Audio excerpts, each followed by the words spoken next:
하나님의 말씀은 누가복음 16장 19절로 24절 말씀입니다.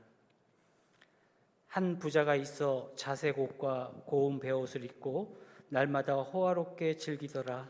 그런데 나사로라 이름하는 한 거지가 헌데 투성이로 그의 대문 앞에 버려진 채 그 부자의 상에서 떨어지는 것으로 배부르려 하매 심지어 개들이 와서 그 헌데를 핥더라. 이에 그 거지가 죽어 천사들에게 받들려 아브라함의 품에 들어가고 부자도 죽어 장사되매 그가 음부에서 고통 중에 눈을 들어 멀리 아브라함과 그의 품에 있는 나사로를 보고 불러 이르되 아버지 아브라함이여 나를 긍휼히 여기사 나사로를 보내어 그 손가락 끝에 물을 찍어 내 혀를 서늘하게 하소서. 내가 이 불꽃 가운데서 괴로워하나이다. 아멘. 네, 이제 우리가 오후 예배를 재개하게 되었는데 또 그 첫 단추를 갈렙 선교회에서 꿰게 되었네요. 우리 갈렙 선교회는 지금 우리 중앙교회의 가장 중요한 연령대라고 생각이 됩니다. 또 중책을 맡고 있고 또 여러 가지 자리에서 여러 리더십들을 발휘하고 있는데 저는 성경에 나오는 인물 가운데 참 갈렙은요 본받을 게 많은 인물이라고 생각이 됩니다. 아시겠지만 여러분 출애굽해서 광야 40년 동안 출애굽 1세대들은 다 죽었지만 누구만 남았습니까? 여호수아와 갈렙은 남아서 그 출애굽 2세대들을 이끌고 가나안 땅에 들어가게 됩니다. 갈렙은요 노구의 몸을 이끌고 하나님의 약속을 기억하고요 이 산지를 내게 주소서 또 이렇게 요구하고 요청하죠. 그 산지가 어디였냐면 헤브론이라는 땅이었습니다. 저는요 헤브론을 직접 가봤지만 참 이스라엘 그 척박하고 또 고산이고 막 그런 지형 가운데서도 가장 험난한 그런 지역이 헤브론 지역입니다. 근데 그 땅에는요 안악자손 거인족들이 살고 있었어요. 자, 지형적으로 지리적으로 또 사는 사람들을 봐도 더 나은 곳들이 얼마든지 있었지만 갈렙은요 그 헤브론을 달라고 하는 거예요. 그리고 그 어려움의 상황들을 극복하고 돌파해냅니다. 저는 우리 갈렙 선교회가 지금 이 어려운 때에 우리 중앙교회에 아주 중추적인 역할을 하면서 또 이 어려움의 때를 극복하고 이겨나가는 데에 갈렙과 같은 그런 역할을 하시기를 이 시간 먼저 주님의 이름으로 축복합니다. 여러분 점심 맛있게 드셨어요? 오랜만에 12층 그 식당 이제 오픈했는데 이 샘터별로 세팅도 아주 예쁘게 잘 했죠, 그렇죠? 그리고 또 샘터별로 모여서 이번에 여선교회에서 준비한 국수, 저 개인적으로는 국수 참 좋아하는데 국수도 맛있게 드시면서 오랜만에 교제 나누셨을 줄로 압니다. 이제야 좀 교회에 뭔가 좀 생기가 도는구나 하는 것을 느끼게 됩니다. 이 생기가 꺼지지 않도록 사그라지지 않도록 우리가 열심과 또 최선을 다하시기를 이 시간 주님의 이름으로 축복합니다. 오늘 이제 오후 예배를 시작하면서 내일의 영광을 보라 하는 그런 제목으로 누가복음 16장의 말씀을 함께 나누겠습니다. 여러분 예전에 중세기 그 유럽에는 흑사병이 만연이 되어 가지고요 당시 유럽 인구의 한 3분의 1 정도가 목숨을 잃게 되었습니다. 패스트라고 하죠. 그런데 이 흑사병 패스트가 만연할 때에 전염병이 창궐했을 때에 많은 사람들이 어떤 오해를 했냐면 그것을 유대인들이 소위 말해서 이제 뭐라 그러죠? 뿌렸다? 유대인들이 이렇게 이제 창궐하게 했다 하는 그런 소문이 많이 돌았대요. 근데 그 이유가 뭐냐면 다른 사람들은 다 그 전염병에 걸려가지고 다 죽어나가는데 유대인들만 병에 걸리지 않는 거예요. 그러니까 그런 오해를 사게 됐던 겁니다. 근데 유대인들은 왜 그러면 그런 전염병, 이 흑사병에 잘 걸리지 않았는가? 그 이유는요, 대단히 간단하대요. 그 당시만 해도 중세 유럽의 사람들이 대단히 좀 암울하게 살았고요, 또 불결한 생활을 했다고 합니다. 그러니까 잘 씻지도 않고 자기 몸을 깨끗하게 하지 않는 거예요. 비누가 뭔지도 잘 몰랐대요. 그러니까 그렇게 불결하게 생활을 하다 보니까 전염병이 창궐했을 때에 자연스럽게 그 병에 잘 전염이 된 거였죠. 오염이 된 거예요. 근데 왜 유대인들은 그러면 그 전염병에 잘 걸리지 않았는가? 유대인들은요, 애초부터 몸을 깨끗하고 정결하게 하는 것이 중요하잖아요. 그렇죠? 유대인의 삶 가운데에 몸을 깨끗하고 정결하게 하는 게 얼마나 중요합니까? 예전에 그 쿰란이란 공동체가 가지고요, 이 성경 사본을 적는 사람들이 어떻게 성경 사본을 적었는지 얘기를 들어보니까 성경 사본을 적을 때에 아도나이 해가지고 하나님이라는 단어가 나오면요, 그걸 적기 전에 붓을 내려놓고 먼저 그 정결례를 하는 탕이 바로 옆에 있는데 거기에 들어가 가지고요, 몸을 깨끗이 씻은 다음에 나와 가지고 아도나이 적고 이제 그 쭉 이어나갔대요. 근데 여러분, 구약 성경에 보면 하나님이라는 단어가 한두 번 나오는 게 아니잖아요. 그렇죠? 한 장 안에도.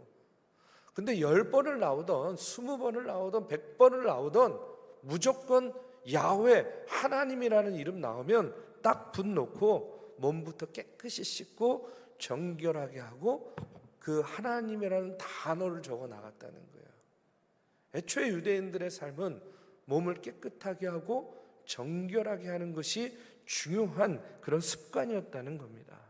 그래서 유대인들은 오래전부터 목욕하고 식사 전후에는요, 깨끗이 손을 닦는 그런 생활 습관이 몸에 배어져 있었던 거예요. 그러다 보니까 유럽의 그 수많은 사람들이 전염병으로 인해서 목숨을 잃을 때에 유대인들은 그 전염병에 잘 걸리지 않았다라는 거예요.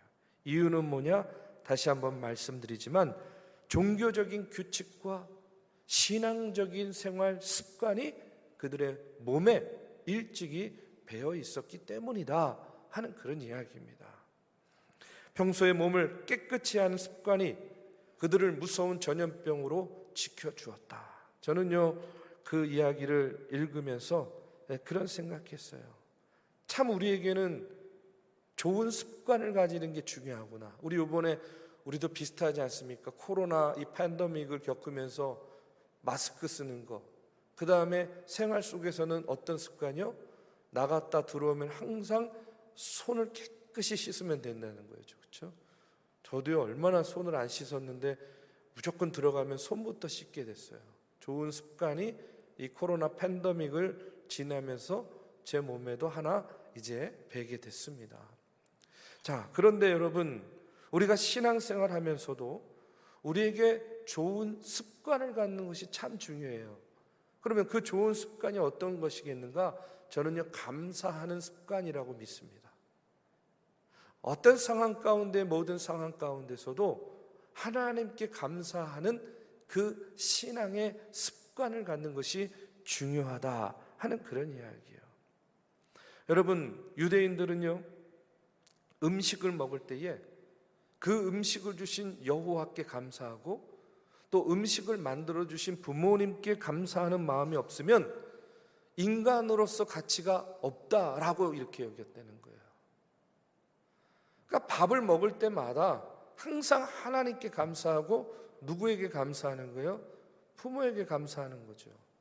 그러면 적어도 하루에 3번은 기본으로 감사하는 거 아니겠습니까? 그렇게 평소의 생활 속에서, 평소의 신앙생활 속에서 좋은 습관을 갖게 된 거예요. 어떤 습관이요? 감사의 습관. 그래서 감사하는 마음을 가지게 되고 남에게 감사를 받을 수 있는 선행을 낳게 되는 거예요. 감사의 선순환이 이루어지는 겁니다. 그 습관을 통해서. 다시 한번 말씀드리지만 이제 우리가 일상을 회복해 나아가는 이 때에 오늘 우리도요, 감사의 생활, 감사의 습관 습관을 다시 회복하시기를 주님의 이름으로 축복합니다. 그런데 여러분, 이 습관이라는 것의 사전적인 의미가 뭐냐면 동일한 상황 아래에서 반복된 행동이 안정화되고 자동화되는 것이 습관이다. 말이 좀 어렵죠? 뭐 이렇게 설명하지 않아도 우리가 습관하면 뭔지는 다 아는데, 이거를 문자적으로 설명하는 것은 동일한 상황 아래서 반복된 행동이 안정화되고 자동화된 것. 그러니까 소위 말해서 같은 행동이 반복적이고 자동으로 나오는 것이 습관이라는 그런 이야기예요. 근데 우리 민족성 중에는요, 좋은 습관도 많지만 좋지 않은 습관도 많은 것 같아요. 어떤 습관이냐면 불평하고 원망하는 습관이 있어요. 이스라엘 백성들도 그렇지 않았습니까? 그렇죠? 광야에서 조금만 자기들 마음에 안 들면 그냥 하나님 원망하고 불평했듯이 우리도 마찬가지인 것 같아요. 살아가면서 남을 원망하고 핑계하는 습관이요, 우리 안에 너무나 익숙해져 있다는 거예요. 계속해서 남을 원망합니다. 책임을 전가해요. 근데 그것이 나중에는 습관이 돼버린 거예요. 동일한 상황 가운데서도 똑같은 행동이 안정화되고 자동화돼 가지고 나온다는 거예요. 뭐가요? 불평하고 원망하고 다른 사람에게 책임을 전가하는 것. 우리 속담에도 그런 얘기 있지 않습니까? 잘 되면 내 탓, 잘못되면 누구 탓이라고요? 조상 탓이라고 이야기하잖아요. 자, 이처럼 할 말 많은 것이 우리들의 모습이요, 우리네 삶이라는 거예요. 왜 그러면 우리는 이런 나쁜 습관이 뿌리 내리고 있는 것일까? 저는요, 평소에 우리의 교육에 문제가 있다고 생각합니다. 저도 아이들을 키우다 보면요, 참 알면서도 하는 실수가 있어요. 어떤 실수가 있냐면 이런 거예요. 뭐 아이가 방에서 놀다가 뭐 장난감을 잘못 밟거나 이렇게 해가지고 넘어졌어요. 그러면 막 아이가 웁니다. 지금은 안 그러고요, 어렸을 때 아이가 울어요. 무슨 일이야? 가보면요, 아빠 저 장난감에 걸려서 넘어져서 무릎을 다쳤어, 이러면요, 사실은 야, 그러면 미리미리 장난감을 치워놨어야지, 뭐 이렇게 가르쳐야 되는데, 당장 우는 아이 달래보겠다고 어떻게 하냐면요, 아유 저 못된 장난감이 우리 아기 다치게 했어, 이렇게 나오는 거예요. 여러분 안 그래 보셨어요? 그러면서 장난감을 야단치는 거예요. 됐지? 응? 네가 여기 있어서 우리 아이가 다쳤잖아. 그리고 애꿎은 방바닥을 야단쳐요. 됐지? 죄송합니다. 저는요, 그렇게 가르쳤어요. 그렇게 키웠어요. 사실은 그러면 안 되는 건데 알면서도 당장 아이 한번 달래보고 얼러보겠다고 이런 식으로 대응을 하다 보니까 아이들의 마음 가운데 혹은 우리들의 마음 가운데 어떤 마음이 자연스럽게 자리 잡게 되었냐면, 뭔가 문제가 생겼을 때에 자신에게 생기는 어려움의 원인을 나에게서 찾지 않는 습관이 생긴 거예요. 자꾸 남에게서, 다른 것에서 찾으려고 하는 습관이 나도 모르게 몸에 배어져 있는 거예요. 부부끼리도 마찬가지 아닙니까? 서로 원망하고 서로 상대에게 탓을 돌려요. 부부싸움 하다가 열받으면 우리가 그냥 나도 모르게 나오는 그런 얘기가 어떤 얘기입니까? 내가 말이야, 당신 같은 사람만 만나지 않았어도 뒷얘기는 안 하겠습니다. 뭐 이제 그런 식으로 우리가 반응하게 되는 것이죠. 자, 그런데 중요한 건 뭐냐면 우리 믿는 사람들이 조심해야 될 것이 있어요. 우리가 살면서 원망하고 불평하고 남 탓할 수 있습니다. 그런데 적어도 예수 믿는 사람들이 정말로 주의해야 될 것은 뭐냐면 고난 가운데 원망하는 거예요. 고난 가운데 불평하는 것. 여러분, 이것은요, 우리가 상당히 주의해야 된다는 거예요. 비록 내게 원치 않는 고난이 닥칠지라도 남을 원망하거나 다른 사람 탓하는 것, 그것은요, 신앙인의 모습이 아니라는 겁니다. 정말로 우리가 하나님의 사람이라고 한다면 고난 가운데에서 원망과 불평이 아니라 뭘 봐야 돼요? 하나님의 섭리를 바라봐야죠.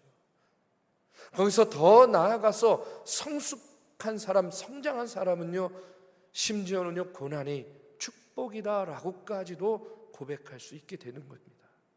자, 여러분, 오늘 본문에 보면 참 불평할 것 많은 한 사람이 나와요. 원망을 하면 이런 사람이 해야 되는 거예요. 불평하고 남 탓하는 것, 이런 사람이 하면요, 아무 말 할 게 없어요. 그게 누굽니까? 나사로라는 사람이에요. 이 나사로의 삶을 보면, 아니 모습을 보면 불평, 원망할 수밖에 없는 그런 모습이요, 삶의 내용이라는 겁니다. 우선 그는요, 가난했어요. 어느 정도로 가난했느냐? 먹을 것이 없어서 남이 먹고 남은 음식 부스러기를 기다려야 할 정도로 가난했습니다. 그리고 거지였다는 거예요. 거기다가 병까지 들었어요. 그리고 그 병이 어느 정도냐? 온 몸에 부스럼이 나서 개들이 와서 핥을 정도였다는 거예요. 상상만 해도 참 너무나 참혹하지 않습니까? 개도 혼자 내쫓지 못하는 연약한 육신을 갖고 있었어요. 혼자서 움직일 수 없는 그런 불구자였다는 거예요. 거기다 가족도 없이 버려진 처량한 인생이었습니다. 누구도 관심 갖지 않아요. 고독하고 외로운 인생입니다. 그는 그야말로 지독하리만큼 불행한 사람이었다, 이렇게 말씀드리고 싶어요. 만약에 우리가 나사로의 입장이었다면요, 참 저는요, 할 말 많았을 것 같아요. 먼저 내가 자신에게 이렇게 얘기할 것 같아요. 왜 내가 이 땅에 태어나가지고, 또 왜 이런 모습으로 태어나서 내가 왜 이 모양 이 꼴로 살아야만 되는가? 지금 내 모습, 내 처지에 대한 불평과 원망이 나도 모르게 솟아날 것 같아요. 내 운명을 저주하고 자기 자신을 마구 학대하고 증오할 수 있을 것 같습니다. 그런데 나사로는요, 아무 할 말이 없어요. 아무 말도 하지 않습니다. 나사로의 입장에서 보면 부모에게도 할 말이 많을 것 같아요. 아니 왜 나 같은 건 낳아가지고, 아니 또 왜 이렇게 낳아가지고 이렇게 비참하게 살도록 내버려 뒀습니까? 재산이라도 좀 물려주든가, 아니면 같이 살기라도 해주든가. 이게 뭐냐? 아마 부모에 대한 원망 충분히 할 수 있을 것 같아요. 그러나 나사로는요, 역시 아무 말이 없습니다. 탓이 없어요. 원망이 없어요. 그저 조용히 있을 뿐이에요. 만약에 제가 나사로라면 세상을 향해서도 원망하고 불평할 것 같아요. 여러분, 사람이 극도의 가난이나 극한의 상황에 부딪히게 되면 성격이 바뀐다고 하잖아요. 그렇죠? 괜히 부자들 보면 부하가 치밀어 오를 수도 있어요. 요즘에요, 그런 이 분노 조절 장애로 인해서 정말 묻지마시게 범죄들이 얼마나 많이 일어납니까? 예? 저는요, 실제로 봤어요. 뭘 봤냐면, 제가 신촌에서 살 때 그 교회 뒤편에 철길하고 교회 사이에 골목이 있어요. 그 골목에요, 차들을 갖다 쭈루룩 주차를 해놓는 겁니다. 물론 주차장이 아닌데 길에다 주차를 해놓는 거예요. 통행에 뭐 전혀 불편이 없습니다. 좁은 골목이 아니었기 때문에. 근데 하루는요, 집을 가는데 밤에 술 취한 좀 중년의 어른이신 것 같아요. 와, 이분이요, 쫙 주차를 해놨는데 앞에 있는 차부터 본넷으로 올라가 가지고요, 그 차를 하나씩 뛰어다니면서 다음 차로 넘어가는 거예요. 거기에 주차된 차를요, 막 짓밟으면서 자기의 불만, 그 자신의 그 세상에 대한 불만을 막 토해내는 거예요. 술주정하는 거죠. 차야 생명이 없으니까 변상해주고 피면 되겠지만, 세상에 대한 불평을요, 사람에게 그렇게 토해낼 때에는요, 생명이 왔다 갔다 하는 경우들이 얼마나 많이 있습니까? 최근에 우리가 경험한 일 있지 않습니까? 저는 남의 일이지만요, 너무 가슴이 아팠어요. 대구에 있는 변호사 사무실. 여러분, 재판이라는 것이 이길 수도 있고 질 수도 있는 거 아니겠어요? 아무리 억울하고 원통한 일이 있다고 하더라도, 자기의 생각과 자기의 뜻과 다른 결정이 났다 하더라도, 여러분, 그것을요, 그 분노를 그렇게 표현할 건 아니지 않습니까? 무고한 생명이요, 7명인가요 6명인가요 죽어나갔어요. 근데 나중에 뉴스를 보니까 50이 넘어가지고 결혼한 그런 가장도 있었고, 갓 결혼한 30대 가장도 있는 거예요.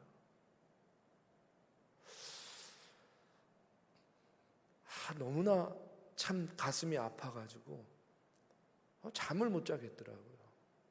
남의 일이지만. 잘못된 분노, 잘못된 그 남 탓, 이런 것들이요, 우리 사회에서 지금 얼마나 큰 위협이 되는지 몰라요. 그러나 나사로를 보십시오. 나사로로 말하자면 얼마나 자기 자신에 대해서, 부모와 가정에 대해서, 이 세상에 대해서 할 말이 얼마나 많은 사람입니까? 그러나 그는 아무 말 하지 않아요. 그런데 여러분, 나사로의 눈앞에 있는 부자, 이 부자는 어떤 삶을 살았습니까? 말씀에 보면 자색 옷을 입고 매일같이 연락을 즐겼다라고 나오죠. 부자의 이런 모습을 매일같이 보았던 나사로의 마음속에 왜 불평이 없었겠어요? 나 참 더러워서 못 살겠네.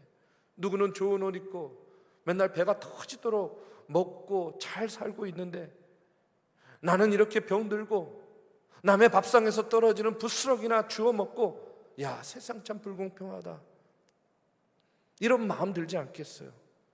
그러나 나사로는 한마디도 하지 않아요. 더 중요한 건요, 마지막에 천국에 갔습니다. 어느 날 나사로도 죽었어요. 부자도 죽었어요. 그런데 나사로는 어디 간 거예요? 낙원에 갔어요. 천국에 갔고요. 부자는 음부를 지옥이라고 이야기하잖아요. 음부에 떨어지게 됐습니다. 음부로 간 부자가 아브라함에게 부르짖어요. 내가 지금 목말라 죽게 생겼으니 나사로를 보내요. 물 좀 마시게 해달라. 그 모습을 나사로가 옆에서 지켜보고 있어요. 만약에 저라면, 제가 나사로였다면요, 이렇게 반응하지 않았을까 싶어요. 아이고 꼴 좋다. 세상에 있을 때 맨날 좋은 옷 입고 배 터지게 먹고 잔치를 벌이더니 이제는 나한테 물 한 모금을 구걸하고 있으니 참 꼴 좋다, 이렇게 얘기할 수도 있어요. 그러나 여러분, 나사로는 여전히 천국에 가서도 끝까지 아무 말이 없습니다. 자, 오늘 우리의 모습을 보십시오. 오늘 우리가 세상에 살아가고 있는 우리들의 모습을 보면 참 우리가 할 말이 많은 인생을 살아가고 있다 하는 그런 생각이 들어요. 내게 좀 고난과 어려움이 오고 내 뜻대로 되지 않으면 참 할 말이 많아집니다. 그리고 또 안 되면 남의 탓하고 불평과 원망이 솟아납니다. 여러분, 그런데 보십시오. 우리 중에 누구도 지금 이 성경에 나오는 나사로보다 못한 처지와 형편에 있는 사람이 누가 있습니까? 한번 이렇게 주위를 둘러보세요. 지금 이 자리에서 예배드리는 저와 여러분들 한 사람 한 사람의 면면을 보시고 환경과 상황을 보십시오. 지금 이 성경에 나오는 나사로보다 못한 상황과 환경에 처해 있는 사람은 없다고 저는 생각이 돼요. 그런데 이렇게 모두 이런 좋은 환경 속에 살고 있음에도 불구하고 불평이 많고 원망이 너무 많다는 거예요.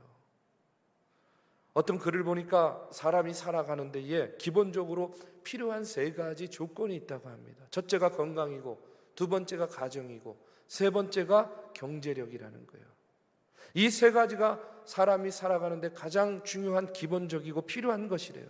그런데 오늘 나사로 보십시오. 이 3가지 중에 한 가지도 없어요.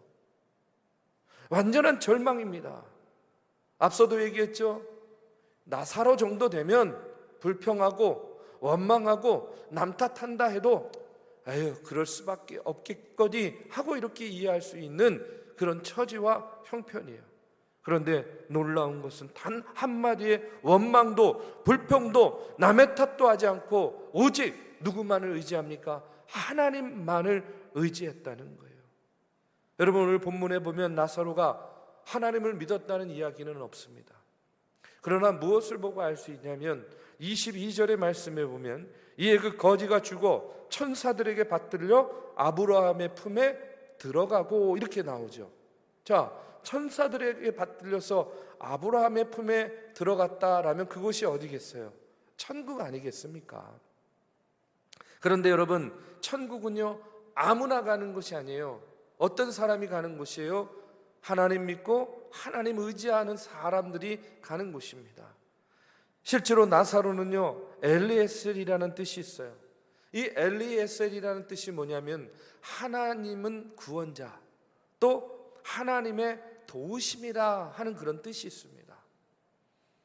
추측하건대 나사로는 모태신앙이었을 것 같아요. 그러니까 부모가 이름을 이렇게 지었겠죠.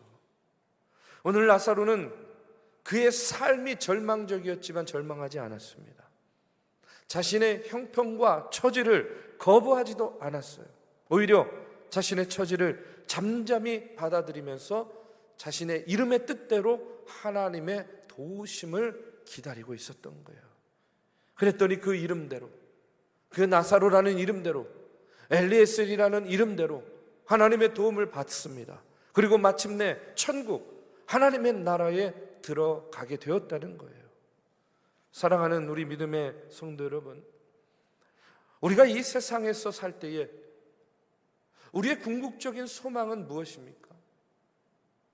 저는요 이 세상에서 누릴 것 다 누리고 할 것 다 해보고 부러울 것 없이 살다가 죽는 것, 여러분 이것은요 우리가 세상적으로 가질 수 있는 소망이에요. 그러나 믿음의 사람들이 궁극적으로 가져야 될 소망은 어디입니까? 하나님 나라인 줄로 믿습니다. 우리의 궁극적인 소망은 이 땅이 아니라 천국이라는 거예요. 여러분, 참된 믿음이 무엇이냐? 죽음이 끝이 아님을 믿는 것이 참된 믿음이라는 겁니다. 아멘. 우리가 11시 예배 때는요 죽음의 의미에 대해서 3가지로 나눴지만, 여러분 믿음이라는 것을 한마디로 정의하면요 죽음이 끝이 아님을 믿는 것이 참된 믿음이라는 거예요. 고난 너머에 있는 천국의 소망을 바라보는 것이 바로 참된 믿음인 것입니다. 그것을 위해서 오늘도 저와 여러분은요 이렇게 열심을 다해서 달려가고 있는 거예요. 그런 믿음만 있다면 저는요 이렇게 믿습니다. 앞으로 우리의 인생길 가운데 어떤 어려움과 고난과 환난이 있더라도 우리는요 그 믿음으로 그 고난을 능히 이겨낼 수 있다. 저는요 그와 같은 믿음이 오늘 우리 안에 다시 한번 샘솟기를 주님의 이름으로 축복합니다. 오늘 나사로의 모습을 보고 여러분 긍정적인 또 궁극적인 그런 소망을 가지시기를 바랍니다. 나사로와 같이 여러분, 여러분의 모든 아픔을 나보다도 더 잘 아시는 하나님께 여러분들을 맡기시기를 바라요. 하나님께서 분명히 저와 여러분 한 사람 한 사람을 통해서 이루고자 하시는 하나님의 뜻이 있는 줄로 믿습니다. 저는요 오늘도 이렇게 말씀을 준비하고 저기서 이제 제 순서 설교의 시간이 올 때까지 이렇게 기다리는데, 이 오후 예배를 이렇게 다시 시작하는 이 처음부터 끝까지 이 모습을 보면서 어떤 느낌이 들었냐면요, 2년이 넘었잖아요 우리가 제대로 못한 지가. 근데 어떤 느낌이냐면 잠깐 이렇게 눈을 감았다가 탁 뜬 느낌인 거예요. 전혀 2년 몇 개월이 지났다라는 것이 실감이 나지 않아요. 지금 이 순간에 그냥 눈 한번 질끈 감았다가 딱 뜨니까 또 오후 예배를 시작하고 있네? 이런 느낌이 드는 거예요. 자, 여러분 우리의 인생 마찬가지 아닙니까? 우리가 눈 한번 탁 감고 떴더니 어디에 있는 거예요? 천국에 와 있네. 그런 것 아니겠어요? 자, 그와 같은 인생을 살아가는 우리가 여러분 어떤 마음가짐으로 무엇에 소망을 두고 어디에 비전을 두고 우리가 살아가야 되겠습니까? 저는요, 저와 여러분 원망과 불평으로 우리의 시간을 낭비하지 말고 지나간 날들을 탓하지 말고 미래에 하나님께서 함께 하실 일에 소망을 두시기를 간절히 바랍니다. F. 쉐드라는 사람이 말하기를 이런 얘기했어요. 이미 톱질이 끝난 톱밥을 다시 톱질할 수는 없다. 과거란 톱밥과 같은 것이다. 이미 끝난 일을 근심하고 슬퍼하는 것은 톱밥을 다시 톱질하듯 소용없는 것이다 라고 이렇게 이야기합니다. 우리 사랑하는 믿음의 성도 여러분, 과거에 톱질이 끝난 톱밥을 다시 또 여러분 톱질하는 그런 시간을 낭비하지 마시고 우리가 이제는 일상의 회복과 더불어서 미래의 소망을 두시고 우리 하나님을 바라보시고 우리를 인도하여 주시고 우리를 이끌어 주시고 우리를 지켜주실 저 여호와 하나님만을 바라보면서 우리가 영광의 발걸음을 한 걸음 한 걸음 우리 믿음의 동역자들과 떼 나가시기를 이 시간 주님의 이름으로 축복합니다.